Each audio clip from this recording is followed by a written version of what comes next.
We're not starting just yet. Nah. Oh, there we go. Oh, there it is. I wanted Calyrex to be playing, but it's not. It's fine.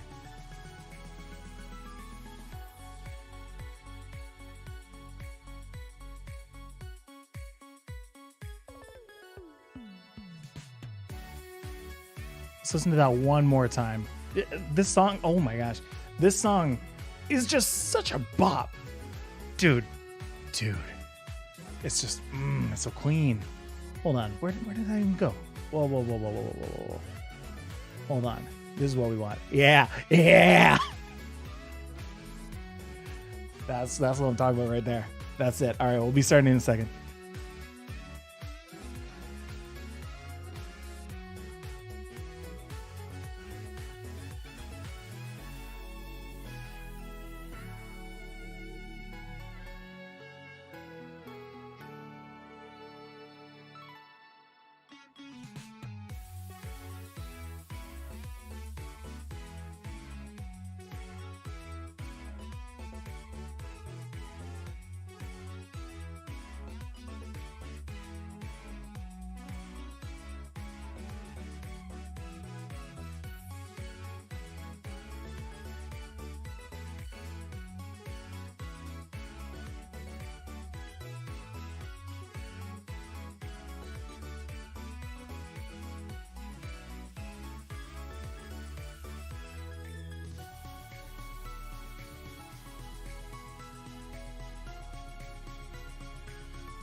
All right, there we go. It took a little bit. But we figured it out. Everything works the way that it's supposed to. Everything works properly. It was quiet for a second, but then I figured it out. New problems, they always come up here at Pokésports. Kevin, go and say hi to the lovely people.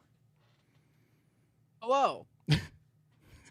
That took longer than I thought it was going to. Stop having expectations for me, Mike. That's fair. We were Kevin got some Burger King. Yeah. Congratulations.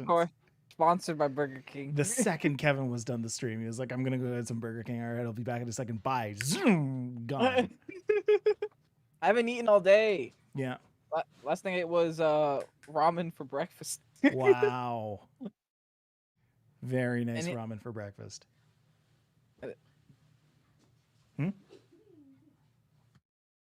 So, how's your day? Day's good. Just getting ready to do some Pokésports over here. Going to be an interesting one today.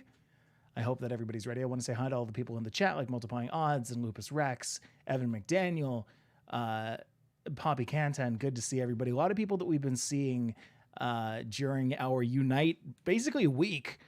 We just stopped like all content on all of the channels. We're just like, all right, you know what? It's Unite time, baby. I mean, I feel like everyone stopped a lot of things in their own lives to be like, it's Unite time, baby. Yeah, that's fair. I guess we'll talk about it. Did we start the podcast yet? No, we have not. Oh, okay. Oh, So I'll take Bevan's another here. sip. William's here. There we go. Sweet. Okay, cool. This is Pokésports Podcast, episode 87. Something Pokemon Unite.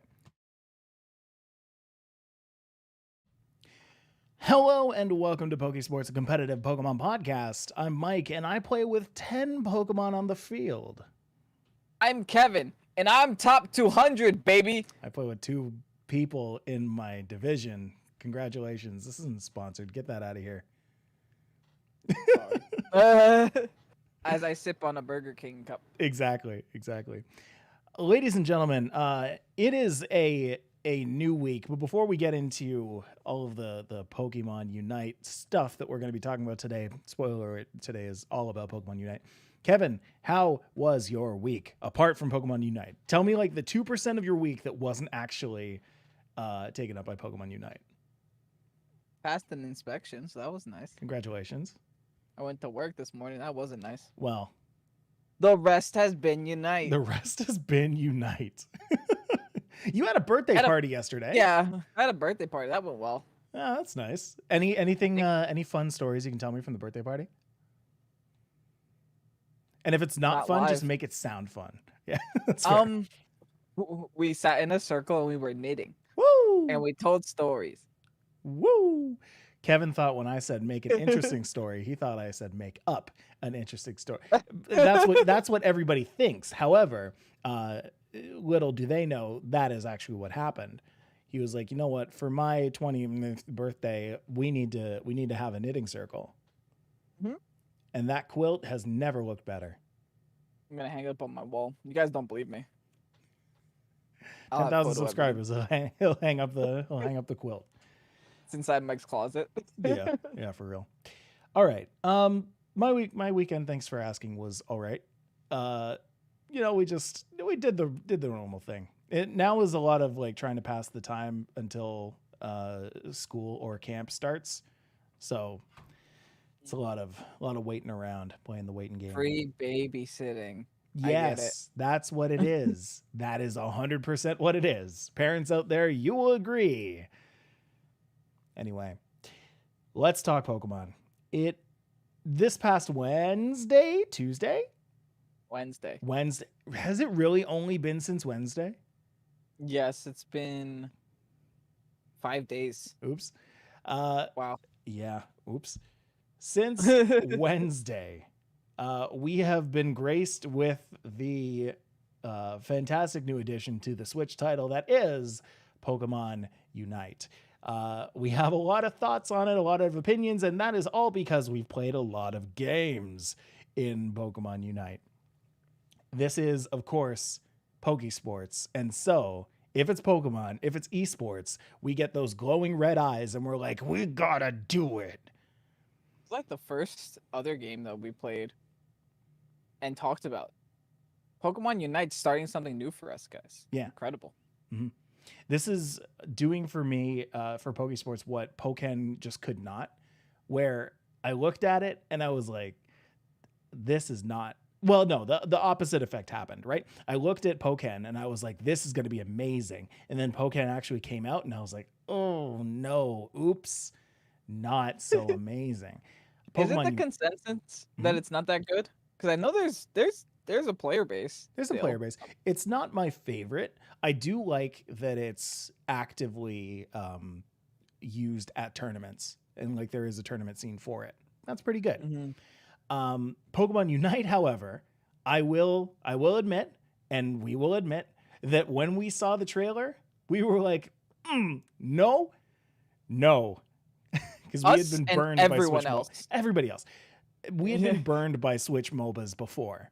So we assumed that it would be not great. The mobile came out. I tried it out. I thought, yeah, pretty on par with what I thought. However, the Switch version, though, not bad. Controls are actually very good. I can't imagine playing it on a phone. I don't know how people in Canada did it on their phones. Yeah, that's the thing. I don't think it's going to translate very well to phones. It's too fast paced to be played on the phone, in my opinion. Phone just has like slower inputs and it's not as fun. Yeah. So we'll here's what we'll do. I've structured out this podcast so that it's nice and easy for everybody to digest, where our thought process is. We're going to do 3 things. Before the break, we're going to give a quick overview of Pokemon Unite. We're going to talk about some popular comments that we've been hearing, because we have been streaming this, I want to say, every single day since it came out. Not because we wanted to, but because we were playing it anyway, and we were like, yeah, I might as well stream it. So we're going to be doing those 2 things. Then after the break, we're going to be talking about the future esports in Pokemon Unite, because there is a way that it can land itself in a pretty healthy spot. And we're curious to see where that conversation goes. So let's give a quick overview of Pokemon Unite for those who are completely uninitiated. For the 3% of people who have not heard of or seen any gameplay footage from Pokemon Unite or not come by to the streams, what are you doing? Twitch.tv/Pokésports. Kevin, give us a quick overview. 5v5. There's supports, there's attackers, there's all-rounders, there's tanks. It's a MOBA. I don't know. How do you even explain what a MOBA is? Well, it's a multiplayer online battle arena. That's what MOBA stands for. Oh, thanks. Yeah. So yeah, it's actually very fast-paced 10-minute game where you choose a Pokemon of your liking and you try your best with your team to win the game until Zapdos is up, and then you try to win the game a second time. Okay. You kind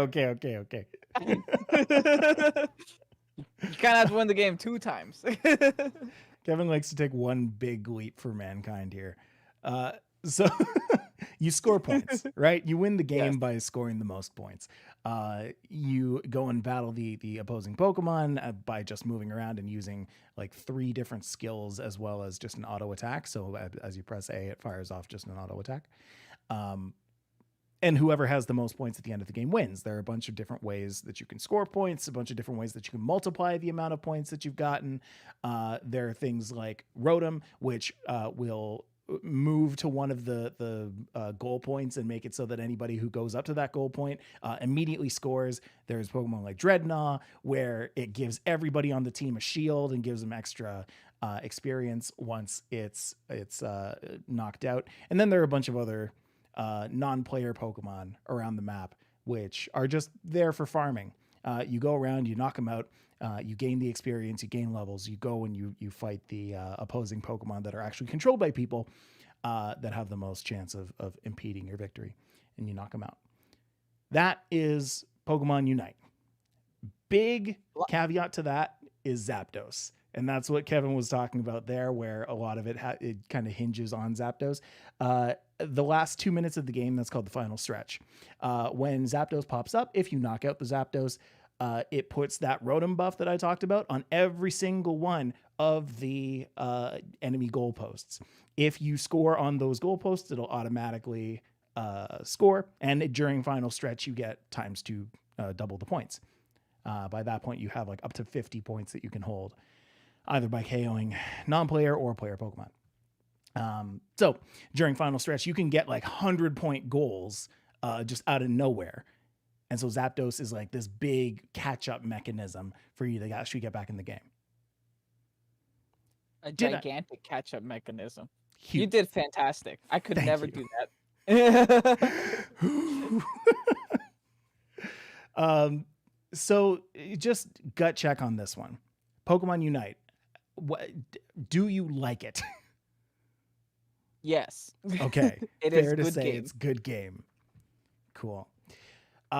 We have a bunch of very popular things that we've been hearing during our time on Twitch playing the game. Everybody seems to have the same, 5 or 6 questions. And so I figured, you know what, let's take them all. Let's put them in the podcast so that anytime anybody asks from now on, we can just be like, go check out 87. 87 is where you got to go. All right. First of all, your main. Let's talk about who you've been playing. So I've been playing a lot of Gengar, and Gengar is very overpowered. Okay. I'll explain it a little bit. So the reason why Gengar is overpowered is 1, it does a lot of damage. 2, it's very fast, and mobility is very important in this game. And 3, it's got a combination of abilities where you can spam the move Hex, which is kind of like a teleport / damage dealing move. Like Yeah. think of Kassadin in League of Legends if you guys are familiar and with MOBAs, Kassadin ulti, it's pretty much the same thing.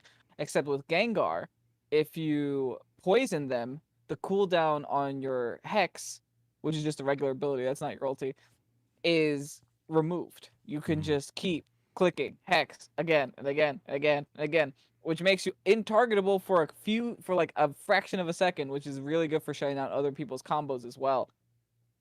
And all the during this whole period, your opponent is also taking poison damage from the original poison that you dealt.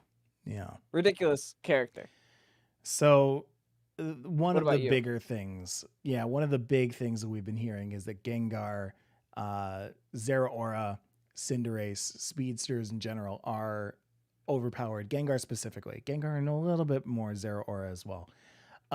In my opinion, I think they will probably receive some kind of a nerf and some kind of balance. But the nice thing about MOBAs is that can happen based on the player base and what's happening. You can actually take the most used Pokemon and bring them down a little bit and see how that works. I imagine that Unite is going to be updated a little bit more regularly than most of the other Pokemon titles, especially because they're already planning on bringing in new characters. But I digress. I'll tell you what about Gengar though. Tell me what about Gengar. The higher elo I went, one, the harder was to get Gengar because everyone wants to use Gengar because it's that good. But two, people know how to shut it down. Yes. It got difficult. I was gatekept from Masters for a very long time when I was just trying to play Gengar because people didn't let me get away with it. Right. There's a couple of things that they like to try, and that work essentially. The biggest one is Cinderace's feint, which makes it vulnerable. Stops your combo because if you miss a Hex, the chain stops. Yeah. No, it's either one. If you miss either one. I see. That's fair. Okay, cool. If you also Slowbro's telepathy stops it. There's also Snorlax stops it, and then people are running full heal in high elo, which makes it so that you get rid of the poison and they can't continue the chain on you. Amazing. So there's ways. See, and so that was the second part, is that yes, Gengar and Zeraora do a lot of damage, but that's just a learning curve. Once you can get past what they do and you understand how to back off until they've used certain things, you are totally fine to just go and do complete free reign on them.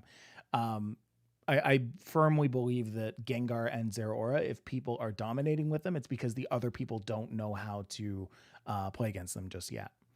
Strong and low elo. Yes. Yeah. But I also think that does warrant a bit of a nerf, because if that's blocking people from actually getting properly good at this game, then they're not going to let that keep people from actually enjoying the game. They're going to bring Gengar, Zeraora, Cinderace down a bit. Which brings me to the next thing that I've heard a lot, and this one was a very, very interesting one that I wanted to make sure that I said on the podcast, was that speedsters in general, like Gengar, Zeraora, Cinderace, they are weighted very, very, very favorably in this game currently. At the end of the game, there are three metrics that are counted: your points, your KOs, and your assists. The only job that speedsters have are to run around the map, get points, and get KOs. So obviously, if a speedster is doing their job correctly, they will usually end up as MVP, which, kind of skews the metrics, kind of skews what's supposed to be going on there. I personally think that if they were going to improve this game, then they need to add some kind of like defender score. Just as cool as it would be to see, just as cool as it is, I should say, to see the amount of points that you get, you should also be able to see the amount of points that you blocked, because so often is a defender actually used for defending and they don't get any credit for it. Give those Snorlax players some love. Yes, please, because that's all they're doing. I do like, see, it's a love and hate relationship, because I play speedsters and I love speedsters, but I agree they're a little bit too strong. And the thing with MVP though, and Mm-hmm. them showing how much I'm glad that they promote objective based gameplay because Yes. not a lot of MOBAs do that. A lot of MOBAs you'll just go, KO hungry and completely ignore every objective in the game. This game makes it so that objectives are the only important thing in the game. You Yes. gotta get Zapdos, you gotta get Rotom, you gotta get Dreadnought, and you gotta score goals. If you don't, you will have a miserable time. Mm-hmm. Mm-hmm. You know those games where you're just so starved for experience and you just kind of like, can we forfeit at 5 minutes, please? Yeah. I mean, Snowball heavy game. yeah, it's a very snowball heavy game. But that brings us to, I want to say, second last, uh, third last. Well, there's a really big one after that. Mobile. We spoke about this at the beginning. I do not think that this game will port very well over to mobile, and I think that one of the reasons why it hasn't been released along with the Switch for mobile, or that they haven't really focused too hard on it, is because the mobile scene for MOBAs is just not there. League of Legends Wild Rift came out months ago, and you do not hear about it. People still play it. Seldom people play it, but it's not a game that translated very well over to mobile when you just have the PC version of it right there in front of you. Yeah, I mean, why would you go for the knockoff when you could have the original for free? Right. Yeah, I agree. I'm not much of a mobile gamer. I feel like a lot of people that listen to us aren't much of mobile gamers because they're Switch gamers, and the Switch is already mobile, guys. Mm-hmm. Mm-hmm. You could take it on the go. No, that's absolutely correct. I honestly, I don't understand the decision to even port it to mobile to begin with. I understand the mobile market is huge for older audiences, Yeah. but I mean, I don't care about them. It won't make a difference. The only thing it'll make a difference is if they're stuck in my ranked games. If I'm stuck in ranked games with mobile players with like two gigantic fingers that can't click buttons, I don't want that. Mm. I want people with a pro controller in their hand that have dexterity. Right. No, that's fair. That's fair. I can't imagine that they would enable crossplay like that. And then as I'm saying it, I'm like, oh, they might do it. I'm not sure. I have more faith in Tencent than I do Pokemon because Pokemon would have done it, but they're not in the game. So I have a little bit more faith in Tencent since they have experiences with MOBAs on mobiles and on Switch. The loading screen will decide. You'll be able to know based on the loading screen. So what have you been playing, Mike? You didn't talk about what your mains are. I have been playing a lot of Ninetales because I feel like Ninetales is really, really good. And I think that the whole, set up a wall mechanic is really, really good in this game. Movement speed in this game is everything. And Auroraville gives you that movement speed, as well as attack speed. I have not tried Mr. Mime, and I don't think I want to try Mr. Mime because I don't like Mr. Mime. Oh, poor Mr. Mime. Yeah, and I say that because of barrier meta. The thing with not Zapdos. The thing with Ninetales though is I thought that it would be more spell heavy. Using Avalanche and Blizzard. Avalanche, the thing that sets up a wall, and then Blizzard, the thing that pushes the Pokemon back. But it turns out that Avalanche is the one to use, but instead of Blizzard, use Auroraville, because in this game where you can have up to 5 people, Auroraville affects them all. It affects their attack speed. It affects their movement speed. It affects Ninetales' attack. It makes every single one be that third hit, which applies that stack of freeze. And if you get 6 or is it 4 or something stacks of freeze on them, they're actually frozen. Like it's a nutty attack. It's a nutty attack.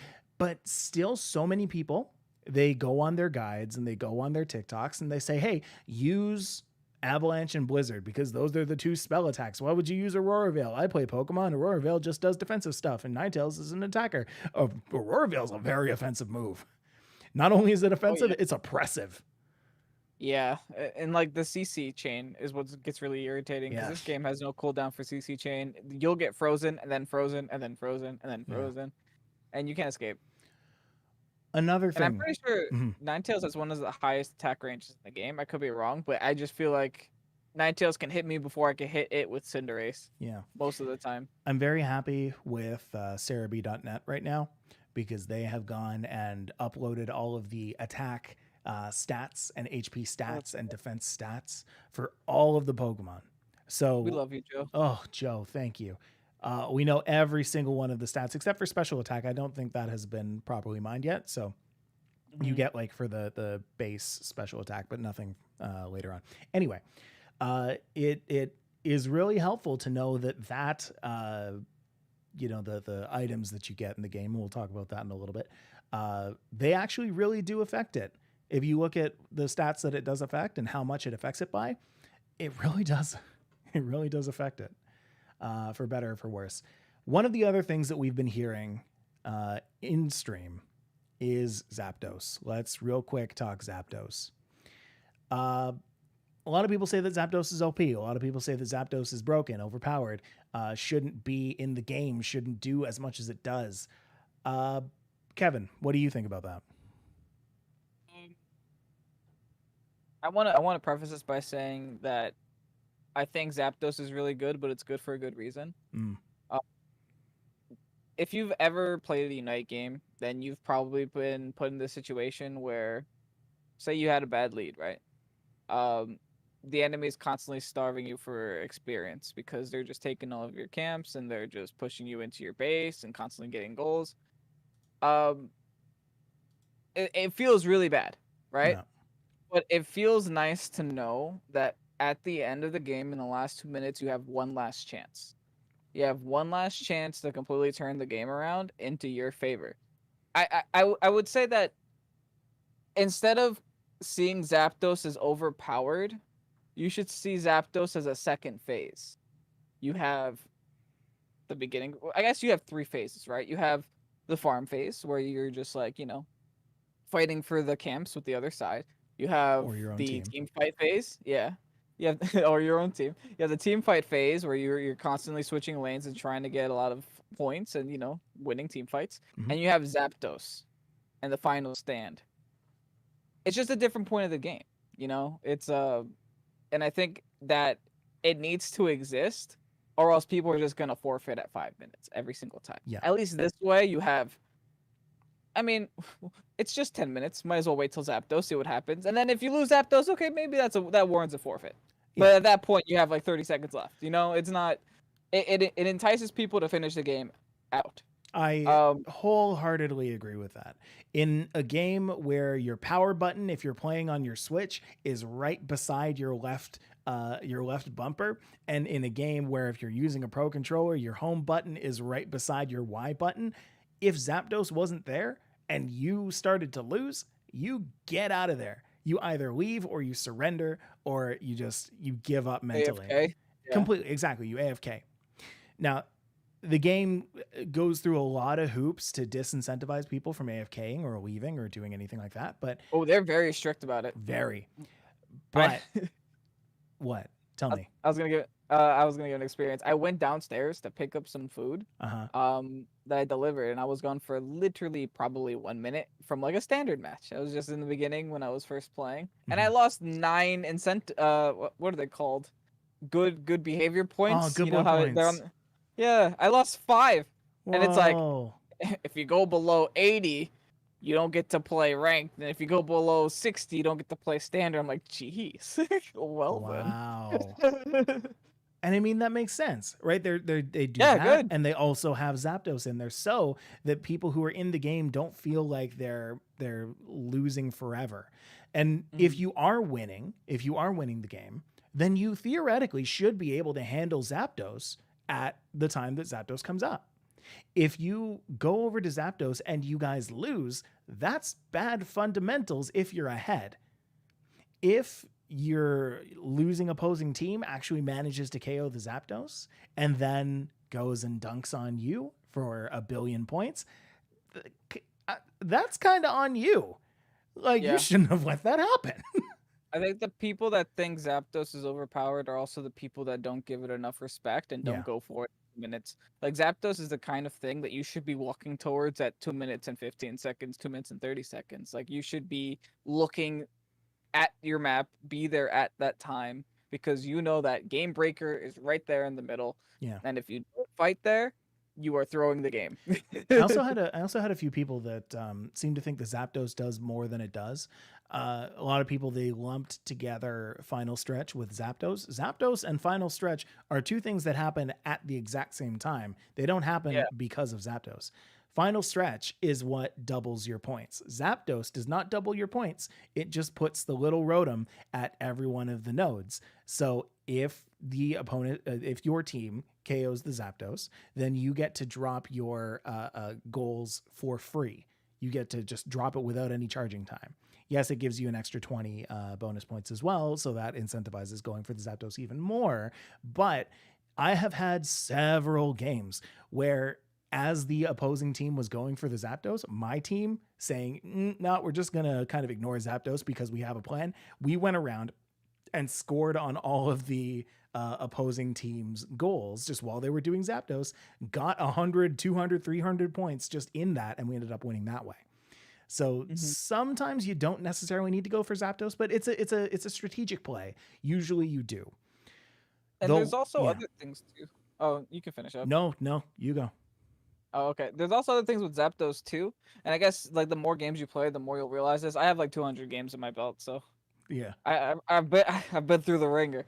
So there are moments where if you know you're ahead, you don't have to get Zapdos. Right. You just have to prevent the enemy from getting Zapdos. You can literally ignore Zapdos and sit in the bush and then just pick off people that are trying to come in. Yeah. Starting Zapdos is actually not in your favor. And also, if you know you're ahead and Zapdos is, Zapdos is a non-factor this game. They're not going for Zapdos, you're not going for Zapdos, and they're trying to score on you. If you're already ahead, just sit at the node. Right. You don't have to do anything else. If they can't score on you, they can't win. Yeah. Yeah. And that is all of the strategy that we are going to be talking this episode. The rest of that you're just going to have to watch on Twitch, because we're continuing to play that on Twitch. What we're going to be talking about for the rest of the episode is a little bit more conceptual. Starting with this before we go to the break. People, articles, businesses have been calling Pokemon Unite pay to win. It's brought to you by Burger King. What do you have to say about pay to win? I saw the little kind of motion. If all you're gonna do with this game is play standard, no. If all you're gonna do with this game is play standard, it's not pay to win. You can play any of these characters that you choose, with whatever items that you get, whatever item enhancers. This is the big thing. That's why they're calling it pay to win, is just how expensive item enhancers are. And if you guys don't know what they are, they're the single most important thing in the game. Yeah. If you don't know what they are, then you might be playing the game wrong. If you guys spent your tickets on cosmetics, oops, I will scold you. Oopsie. Item enhancers should be the only thing you spend tickets on, because they buff the stats of those items significantly. Yeah. Here's why I think it's not pay to win for standard, is because if the only thing you're doing is playing standard, it won't make that much of a difference. But if you're playing ranked and everyone around you has level 30 items and you're sitting there with rank 1 items, you're gonna lose. So you are. And the thing about item enhancers, before, again, because I'm sure there are a lot more people who have been playing the game who don't quite know about item enhancers yet. All of your items that you can potentially get and give to your Pokemon can hold up to 3 items, right? They boost your stats by a certain number, and they also give like a secondary effect. You have an effect that happens at level 1, level 10, and level 20. And it's significant. It is a significant boost. Now you level them up by using what Kevin's talking about, item enhancers, but you can also buy extra item enhancers with tickets or just by leveling up. You get tickets again by leveling up by doing the roulette thing. Sometimes it drops like 200 tickets, which I got once, and it was really really nice. But it costs like 10 tickets for one item enhancer, and it costs 2,587 item enhancers to level one item from level 1 to level 30. Now that means that costs 25,870 tickets to get that. So if you're just going tickets, that's rough. But you can also buy them 1-to-1 for their money currency, which is gems, which costs about a total of $110 to get a full 7,781 item enhancers per build, to get a full like 30 on your three items. That's for one build. If you're just paying for it, that's that. You can get to that point by playing the game, but it will take you a very long time. Mm-hmm. It is incentive to spend some money. If you plan on playing this game completely free and you're planning on playing it competitively, realize that people with a lot of fat stacks in their pockets have already bought all these item enhancers and they will be ahead of you because of it. Yes. I guess I can talk about my own personal experience. It's like I was playing through the ranks, you know. I had to go through expert, veteran, ultra, and like every single time I kept increasing ranks, I would just find myself at a disadvantage sometimes. Like I would have a streak followed by a loss streak. Yeah. Afterwards, and I'm just like, why am I losing? Like I would still get MVP, but I don't have enough damage to just take over the game. Mm-hmm. So whereas other people seem to have that from the start. Yeah, it's like, oh, this Snorlax lives a lot longer than that last Snorlax. What's going on? You know, it's the same level, same item, same Pokemon that I'm facing. So you're just like, okay, I have to. If you plan on being competitive, you have to compete, right? So you know, I had to drop a couple bucks. Mm-hmm. I think total I spent $60 on a free game. I mean, that's kind of where I drew my line, and you know, I got pretty much a 30-30-30 on my most popular, most played Pokemon, which was enough for me. And again, that's because you get tickets along the way. So yes, yeah. You half of it was bought and then half of it was earned. Mm-hmm. But yeah, a little pay to win. So like I said, if you're taking it seriously, yes, it's pay to win. At this point, yeah. I think if you want to get up there like right now, if you want to be competitive at launch, pay to win. But I would assume that eventually they would go with some kind of like incentive events. Say they already have events going on, right? So they do clearly care to give these kind of things out and get people up there. Battle Pass does really well, and that's very, very cheap for what you get. But anyway, not here to shill that. But I don't personally think that it is that much. I do think that it's pay to win, but I don't think that it's like a bad thing. I think that anybody can kind of get in there and play enough to the point that they appreciate the game. No, they won't be as strong as the people who are, a higher level and higher item level than you. But I don't think that is a pay to win problem. I think that that's a problem with matchmaking. I think that matchmaking just kind of opens the pool to everybody in a certain rank, regardless if they have certain level items or not. I think that items should probably have been hard capped if you were at a certain rank. If you're at like great rank or something, then that should cap off at like 10 or 5 or something. When you get to whatever veteran, then you go up to like 15. When you get up to master, then you open up the floodgates. Then everybody can be level 30 if you want to. But it at least lets people play on the same kind of playing field going through the ranks. I like that. I didn't think about that, but that'd be a nice way to balance it. Yeah. It's also gonna mention that you can actually play ranked without even with only having one item spot, which is a little ridiculous because you theoretically could be in the same ranked game as someone who has 3 item spots. You Right. know, Just because their you could be trainer level is low. yeah, because like for me, I played day 1 and I started rank at level 6. Mhm. But everyone else also started rank at level 6. I wasn't at a disadvantage now, but I can't imagine someone coming in now Yeah. and trying to start ranked only when they're level 6 and everyone's with eject buttons just flashing on them and then just 3-shotting them with their items. It'd be it's Yeah. probably frustrating. So I would say, give it a little bit of time. It's still very early days. Play through the game, just try to get a sense of, how to at least navigate the playing field and all the different Pokemon and whatnot. Don't write off the game just because there is a monetization factor that isn't just cosmetic. Mm-hmm. Yeah. So, well, yeah, just give it a little bit of time. So those are the popular comments that we've been hearing. After the break, we're going to get into what we think about the future of esports in Pokemon. All that more when we come back in just a second. And we're on a break. Oh, that was a mouthful. We got a lot of info. You've got it's funny. Your burger. I'm sorry for anybody who's been hearing the Slack notifications. I gotta quit that. There we go. I don't know how to quit you.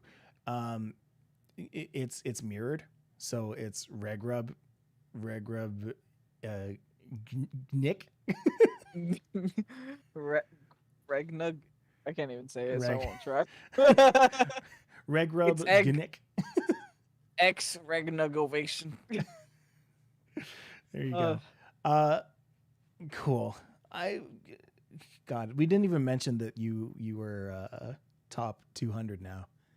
I did in the beginning. Yeah, did you? Yes, you did. That's true. That's the first thing I said. That's true. Man, it's been like 3 years since the beginning of this podcast, though. So I don't remember. Yeah, that's wild. It's a roller coaster of emotions. It hasn't even been a week, dude. I know. It hasn't even been a week. And this is the first time I ever I gotta say, compared to Master Ball in Sword and Shield was the easiest thing ever. Yeah. Mostly because I didn't have to learn the game; I knew how to play. Right. But this rank system, it's rough, man. It's legitimately difficult. I guess we could explain how the rank goes when we come back as well.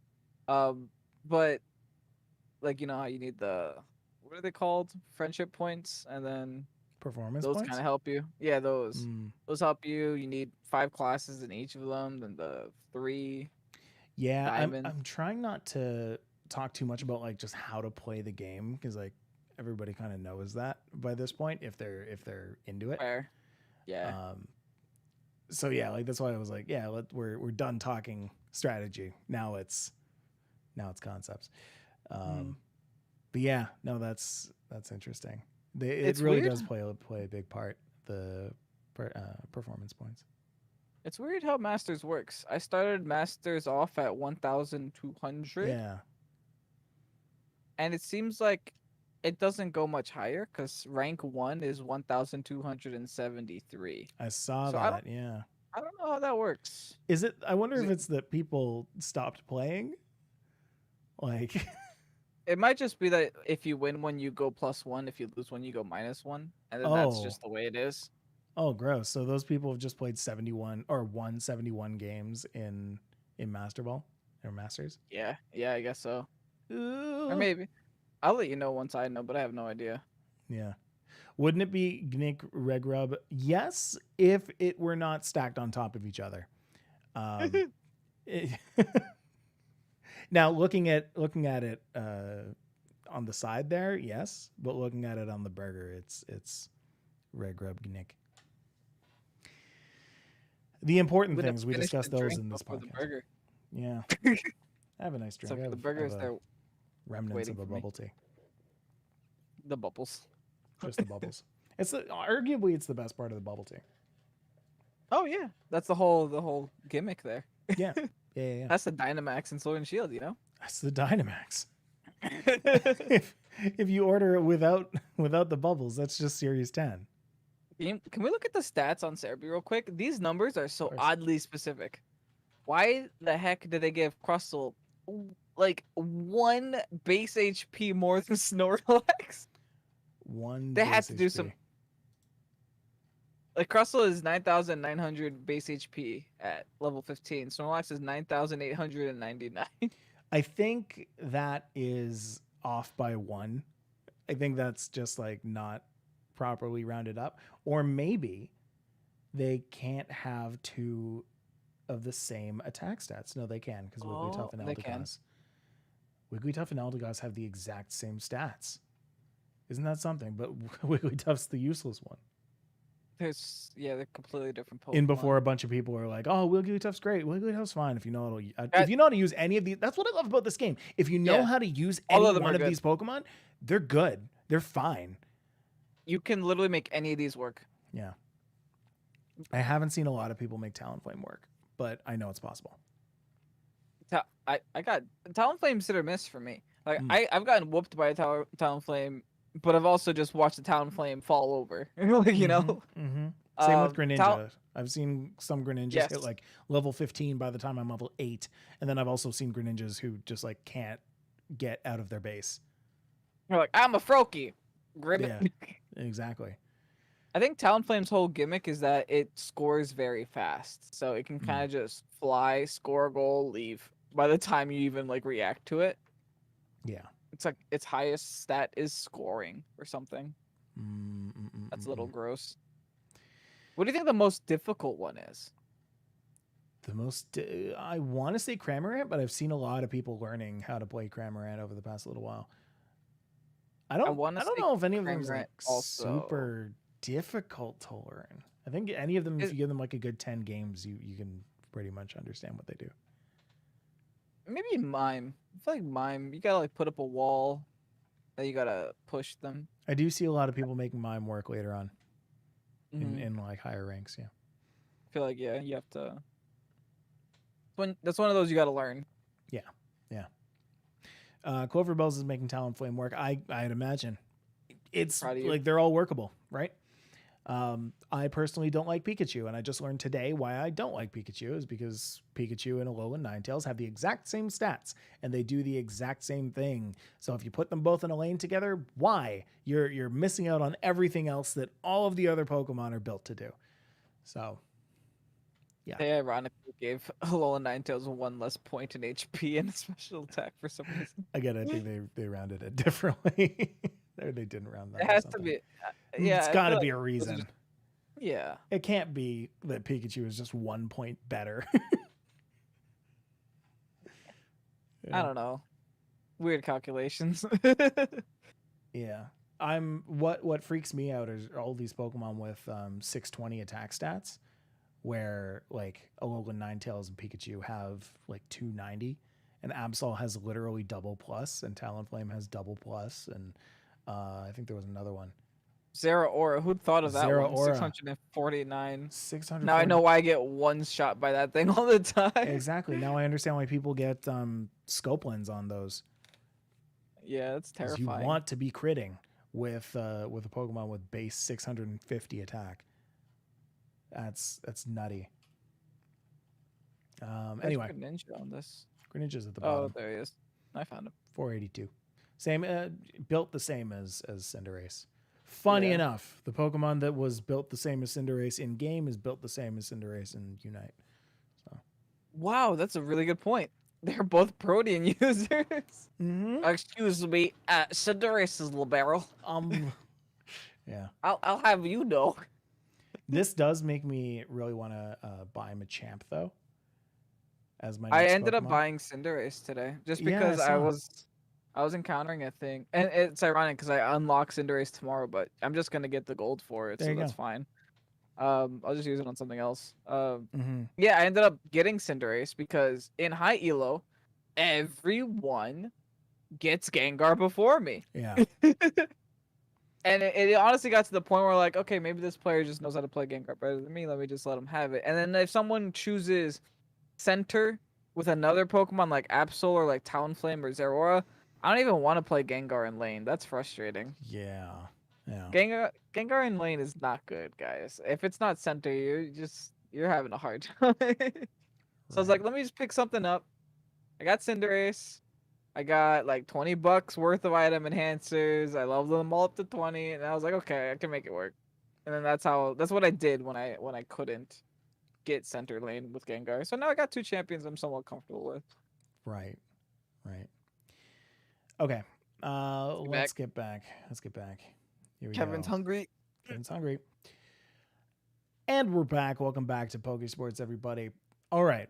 Let's talk about the esports element. So the first thing that we had thought going into Unite, the second we heard Unite drop, we were like, okay, now it's time for us to go and set up tournaments. Now it's time for us to go and get the Pokésports community involved.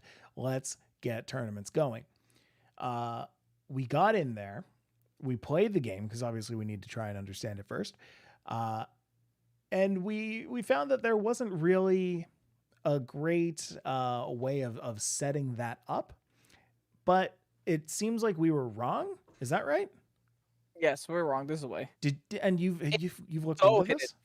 It's Yeah, so it's hidden. just so hidden. It's you have to be in standard and you have to go to free batch. The problem is me and Mike almost never go in standard, so we just never saw it.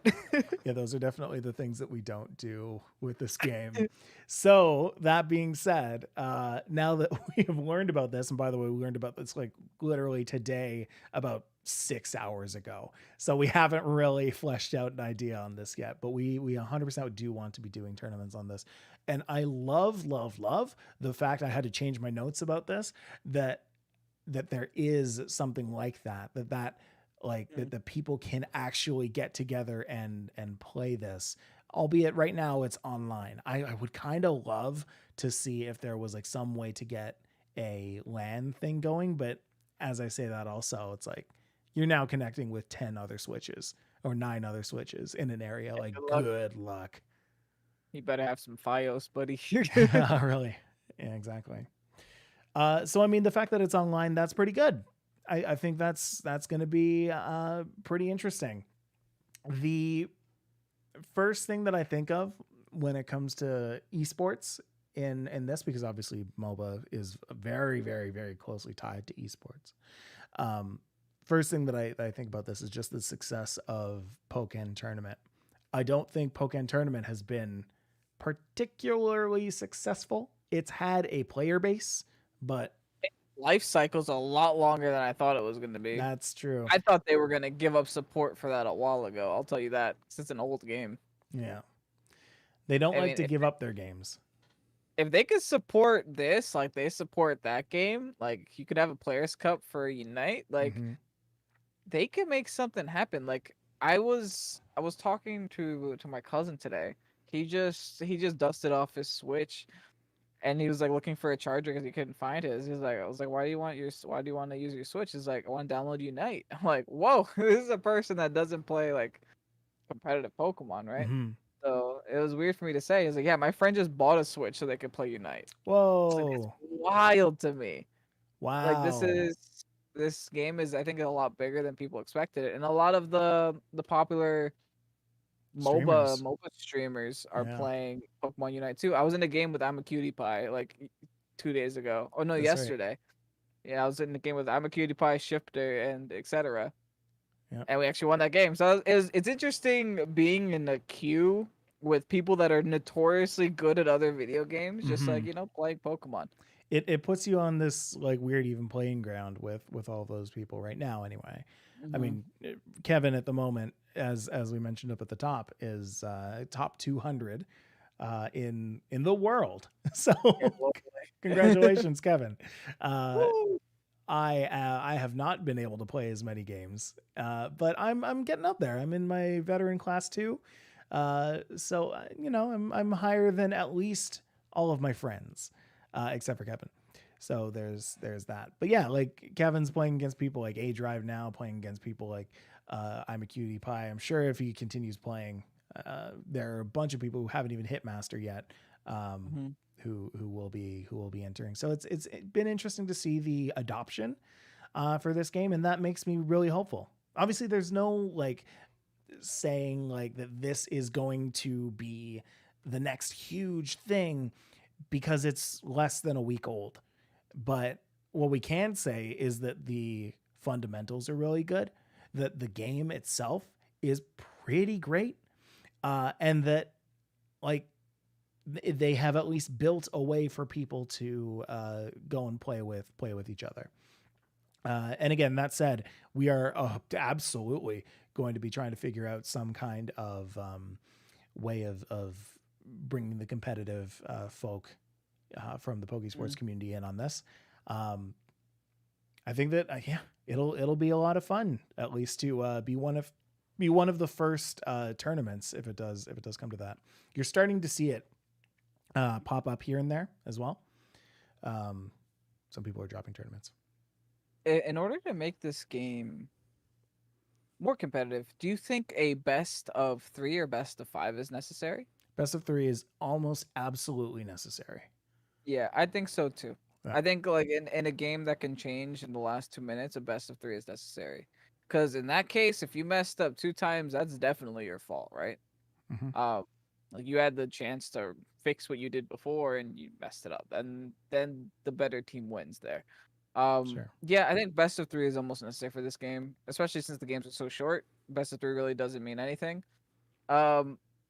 What do you think about them introducing a ban phase, which is what a couple of people in my chat were talking about, was introducing a ban phase? Because you don't actually know what your opponents are bringing, right? That's a little bit weird for a MOBA. It's kind of a blind pick every time. Mm-hmm. I think, yes, first off, yes. Obviously, I don't think you're suggesting that they build this into the game, but this is just something that you can do in chat. You have a group of 10 people. Group 1 says, we've talked about it, and we ban Gengar and Machamp. Your team can't pick Gengar and Machamp. Other team says you can't ban this or that. That might be too many Pokemon. Because there's not that many Pokemon. One Pokemon. Yeah. One Pokemon. Doesn't matter. Each team picks one to ban. Yeah, each team picks one. And if it is the same Pokemon, then okay, so there are two different ways. There are 2 different ways that they can go about this. You can either say both of them at the same time, or team 1 can ban one, and then team 1 can ban another, team 2 can ban another one. Mm-hmm. So that 2 Pokemon are banned. Or if both of them just happen to say Gengar at the same time, then Gengar is the only one banned. I like the Gengar I like the same time one. I don't know why. Okay. I feel like that makes sense to me. Like, if both teams didn't want anything else banned, then that's fine. Because then you can ban out all of the tanks if you want. You could say, "Oh, I'd like to ban out Snorlax." Okay, then I want to ban out Slowbro, and then you just have a game with no tanks. I can understand. I like that actually. That's not bad. Okay, so why don't we do that then? We'll have like a mediator. Somebody who will take the ban, like say I'm not playing in the game, but I'm judging it or whatever. And one team rep messages me, the Pokemon that they're banning. And then the other team rep messages me the Pokemon that they're banning. And then I drop it in the chat, say like either, this Pokemon is banned or this Pokemon and this Pokemon are both banned. Okay. I like that idea. Because the game is early, and there are Pokemon a lot stronger than other Pokemon. There are Pokemon that hard counter entire comps. And if the other team happens to be very knowledgeable about what you main, that could be like a straight counter pick to somebody on the team, Yeah. Force you onto another character. The only issue I could see with this is that people don't own enough champions. But you at least own, a handful, right? I'm assuming. You're playing in standard. It doesn't matter. Oh, fair. Then you got whole the free pool is ones open. Too. Whole pool is open. That's one of the reasons that I thought maybe ban 2. Oh, that's great. But even then, yeah, we'll experiment with it. We'll experiment with it. But I'm pretty sure that you're right that 1 should be the way to go. But I am curious what happens if we ban a potential 4 Pokemon from this list of how many? 1, 2, 3, 4, 5, 6, 7, 8, 9, 10, 11, 12, 13, 14, 15. There's a lot. 16, 17, 18, 19, 20. There are 20 Pokemon in this game right now. Okay, so if you ban 4, you're left with 16. Not Issue bad. is that's not too terrible. You're left with 16. Issue is a lot of them do the same thing, Yeah. right? Yeah. Yeah. I don't know. I don't know. Okay. Well, we'll experiment. I am excited for it though. I think that it will be pretty good. We'll see if TPCI also endorses this. Mhm. If we see it in IRL tournaments, that would be kind of cool to see like a Pokken day, a TCG day, a VGC day, and a Unite day. They've added one more to their roster. I gotta say, like, this is one of the most unique MOBAs I've played. Also, they did a great job with the concept. I didn't actually expect it to be like very different, but they made a MOBA that's very less centralized on getting KOs and more centralized on scoring goals. Yeah, And they don't even count the death counter. There is no death counter. there is none. Yeah, There's only assists, KOs, and scores. That's only yeah. three things that matter. Your deaths don't actually matter in this game. And they put so many things in to make sure that you're not incentivized to leave. They don't even show you the score. They just give you very vague estimates. You're really struggling. Yeah. Oh, yeah. Like during the game. Yeah. Yeah, it's like I think it's like every minute after 5 minutes they give you like a little update, like, hey, Yeah. try Just so doing you better. know. Yeah. But Exactly. they won't give you the number, you know. I like that No. because then you're not like, oh, it's such a big difference. I don't just not gonna play. Mm-hmm. Who cares? Yeah. So we'll continue to be playing this on Twitch. We might start diversifying what we're actually playing now that you know we've been on it for a little while and I've been on the Unite train for a little while, but that's always going to be a part of what we're doing probably. And of course, we're going to get back to VGC in a little bit, but I want to thank everybody for sticking with us during this Unite only episode of Pokésports. I promise you, we will get back to the main series games quite soon, as especially because we're getting closer and closer to Brilliant Diamond and Shining Pearl. So I hope everybody's ready for that.